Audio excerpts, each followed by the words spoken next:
দেখাচ্ছেন বেলা বাজে 11টা এখনো ওঠার নাম নাই।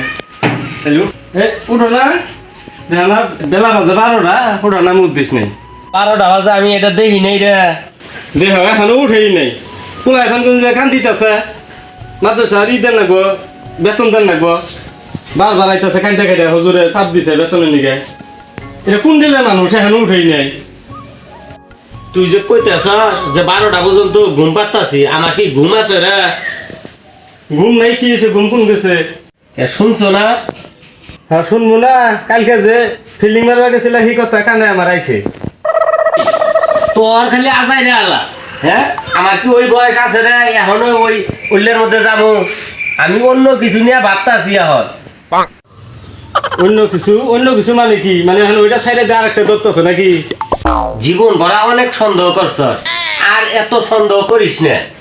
আমি এখন যেটা ভাবতাছি এটা ভালো একটা কিছু ভাবতাছি। তো বাবা দিন দিন যত যাবা এত তুমি ফেরত জিনিস ছাড়া আমি বুঝি না তোমার মতলব। মাস পরে বড় পোলা বিয়া করামু, তুই এখন এগুলো নিয়েই ভাবে, এগুলো নিয়েই থাক। আমি যেটা ভাবছি এখন এই কথাটা শুনে কত দেখি তোমার ভাবনার কথাটা একটু শুনি মনোযোগ দিয়ে।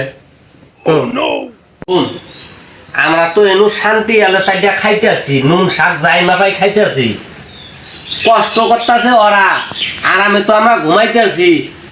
দুঃখ করতেছে ওরা, কত বোমা মাইরে পাখির মতো গুলি মেরে এই ফিলিস্তিনের মানুষ মাইরে শেষ করে আলাই দিতেছে। এখন আমি রাইতে ঘুমাবার নিগে পাই নাই, সারা রাত এটা নিয়ে টেনশন। এখন আমি নিয়ত করছি ফিলিস্তিনি যাবো যুদ্ধ করার জন্যে।